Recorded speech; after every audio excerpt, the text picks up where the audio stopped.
MDH ಜನ ಮಸಾಲಾ. ಈಗ ಕಡಲೆ ಇರಲಿ, ಹಲಸಂದೆ ಬೀಜ, ಕಪ್ಪು ಕಡಲೆ ಅಥವಾ ಬಿಳಿ ಕಡಲೆ, ಎಲ್ಲವೂ ಸ್ವಾದಿಷ್ಟವಾಗುತ್ತೆ.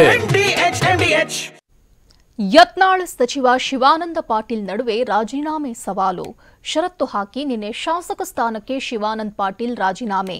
ಮಂಗಳೂರಿನಲ್ಲಿ ಸುಹಾಸ್ ಹತ್ಯೆಗೆ ರಾಜಕೀಯ ವಾಕ್ಸಮರ. ಸರ್ಕಾರದ ವಿರುದ್ಧ ಮುಗಿಬಿದ್ದ ವಿಪಕ್ಷ ಬಿಜೆಪಿ. ಎಲ್ಲ ಸುದ್ದಿಯನ್ನ ನೋಡೋಣ ರಾಜಕೀಯ ನ್ಯೂಸ್ ಟಾಪ್ 9 ನಲ್ಲಿ. ನಿನ್ನೆ ವಿಧಾನಸೌಧ ರಾಜೀನಾಮೆ ಪ್ರಹಸನಕ್ಕೆ ಸಾಕ್ಷಿಯಾಗಿತ್ತು. ಸಚಿವ ಶಿವಾನಂದ ಪಾಟೀಲ್ ತಮ್ಮ ಶಾಸಕ ಸ್ಥಾನಕ್ಕೆ ರಾಜೀನಾಮೆ ಸಲ್ಲಿಸಿದ್ರು. ಯತ್ನಾಳ್ ಹಾಕಿದ್ದ ರಾಜೀನಾಮೆ ಸವಾಲು ಸ್ವೀಕರಿಸಿದ ಶಿವಾನಂದ ಪಾಟೀಲ್ ನಿನ್ನೆ ಏಕಾಏಕಿ ಸ್ಪೀಕರ್ಗೆ ತಮ್ಮ ರಾಜೀನಾಮೆ ಪತ್ರ ನೀಡಿದ್ರು. ಮೊಹಮ್ಮದ್ ಪೈಗಂಬರ್ ವಿಚಾರವಾಗಿ ವಿವಾದಿತ ಹೇಳಿಕೆ ನೀಡಿದ್ದ ಯತ್ನಾಳ್ ವಿರುದ್ಧ ವಿಜಯಪುರದಲ್ಲಿ ಏಪ್ರಿಲ್ 28ರಂದು ಪ್ರತಿಭಟನೆ ನಡೆದಿತ್ತು. ಈ ವೇಳೆ ಶಿವಾನಂದ ಪಾಟೀಲ್ ಯತ್ನಾಳ್ ವಿರುದ್ಧ ಗುಡುಗಿದ್ರು. ಇದಕ್ಕೆ ಪ್ರತಿಕ್ರಿಯಿಸಿದ ಯತ್ನಾಳ್, ಅಪ್ಪನಿಗೆ ಹುಟ್ಟಿದ್ರೆ ಶುಕ್ರವಾರದೊಳಗೆ ರಾಜೀನಾಮೆ ನೀಡಿ ಚುನಾವಣೆಯಲ್ಲಿ ನನ್ನ ವಿರುದ್ಧ ಸ್ಪರ್ಧಿಸಲಿ ಅಂತ ಸವಾಲು ಹಾಕಿದ್ರು.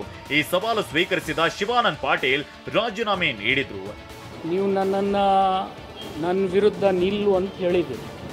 ನಾನು ಹೇಗೆ ರಾಜೀನಾಮೆ ಕೊಟ್ಟಿದ್ದೀನಿ ಹಾಗೆ ನೀವು ರಾಜೀನಾಮೆ ಕೊಡಿ. ಬಿಜಾಪುರ ಕ್ಷೇತ್ರಕ್ಕೆ ನೀವು ಅಲ್ಲಿ ಬಂದು ನಿಂದ್ರಂದರೆ ಅಲ್ಲಿ ನಿಲ್ತೀನಿ, ಅಥವಾ ನೀವೇ ಬಸವನ ಬಾಗೇವಾಡಿಗೆ ಬಂದು ನಿಲ್ತೀನಿ ಅಂದರೆ ಬಸವನ ಬಾಗೇವಾಡಿಗೆ ಬಂದು ನಿಲ್ಲಿಕ್ಕೆ ನಾನು ತಯಾರಿದ್ದೀನಿ. ಆ ಸವಾಲು ಸ್ವೀಕಾರ ಮಾಡಿ ಇವತ್ತು ನನಗೊಂದು ಗಡುವು ಹಾಕಿದ್ರು ಅವರು. ಹೀಗೆ ರಾಜೀನಾಮೆ ನೀಡಿದ ಶಿವಾನಂದ ಪಾಟೀಲ್ ರಾಜೀನಾಮೆ ಪತ್ರದಲ್ಲಿ ಷರತ್ತನ್ನ ಹಾಕಿದ್ರು. ಯತ್ನಾಳ್ ರಾಜೀನಾಮೆ ನೀಡಿದ್ರೆ ಅವರ ರಾಜೀನಾಮೆ ಅಂಗೀಕಾರವಾದ್ರೆ ನನ್ನ ರಾಜೀನಾಮೆ ಅಂಗೀಕರಿಸಿ ಅಂತ ಬರೆದು ಕೊಟ್ಟಿದ್ರು. ಇದಕ್ಕೆ ಪ್ರತಿಕ್ರಿಯಿಸಿರೋ ಯತ್ನಾಳ್, ಇದು ಮೂರ್ಖತನ, ರಾಜೀನಾಮೆಯನ್ನ ಒಂದು ಸಾಲಿನಲ್ಲಿ ಕೊಡಬೇಕು ಅಂತ ಪಂಚ್ ಕೊಟ್ರು. ಶುಕ್ರವಾರ ತನ ರಾಜೀನಾಮೆ ಸ್ವೀಕಾರ ಆಗಿರ್ಬೇಕು. ಗೆಜೆಟ್ನಾಗ ನೋಟಿಫಿಕೇಶನ್ ಮೂರ್ಖತನ ಅದು ಇದು ಅಲ್ಲ, ನಾಚಿಕೆ ಆಗೋತ. ಮಾನ ಮರ್ಯಾದೆ ಇದ್ದವ್ರು ಹಿಂಗೆಲ್ಲ ಪತ್ರ ಕೊಡೋದಿಲ್ಲ, ಕಂಡೀಷನ್ ಹಾಕ್ತಾರೆ ಅಂತ. ಯಾರು ಬರೀ 2 ಲೈನ್ ಬರೀಬೇಕಂತಿದೆ. ನಾನು ನನ್ನ ವಿಧಾನಸಭಾ ಕ್ಷೇತ್ರ ರಾಜೀನಾಮೆ ನೀಡುತ್ತಿದ್ದೇನೆ ವೈಯಕ್ತಿಕ ಕಾರಣದಿಂದ. ಇಷ್ಟಾದರೆ ಸ್ವೀಕಾರ ಆಗ್ತದೆ. ಶಿವಾನಂದ ಪಾಟೀಲ್ ರಾಜೀನಾಮೆ ಸ್ವೀಕರಿಸಿದ ಬಳಿಕ ಮಾತನಾಡಿದ ಸ್ಪೀಕರ್ ಯುಟಿ ಖಾದರ್ ಷರತ್ತುಬದ್ಧ ರಾಜೀನಾಮೆ ನೀಡಿದ್ದಾರೆ, ರಾಜೀನಾಮೆ ಅಂಗೀಕರಿಸೋದಿಲ್ಲ ಅಂತ ಹೇಳಿದ್ದಾರೆ.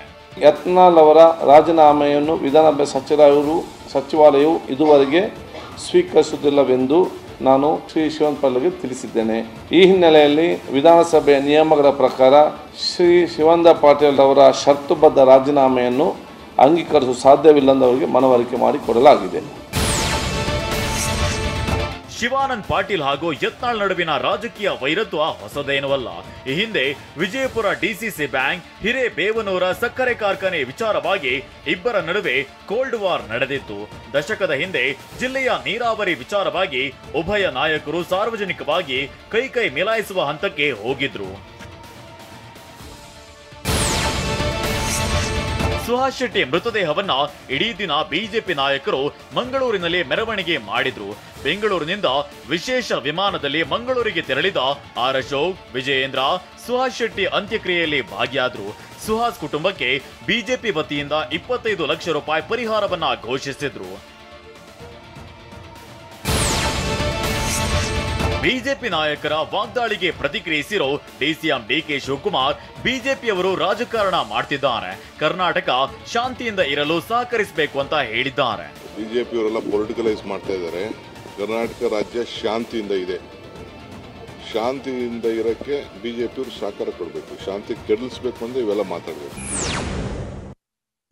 ವಾಹ್, ಯಾಕೆ ಈಗ ಬಂತ ಸ್ವಾದ? ಖಂಡಿತ ಈಗ ಬಂತು ಅಸಲಿ ಸ್ವಾದ. MDH chunky chaat masala life ಅಲ್ಲಿ ಅಸಲಿ ಸ್ವಾದ ತರುತ್ತೆ. ಅಸಲಿ ಮಸಾಲ, ಎಸ್ ಎಸ್ MDH.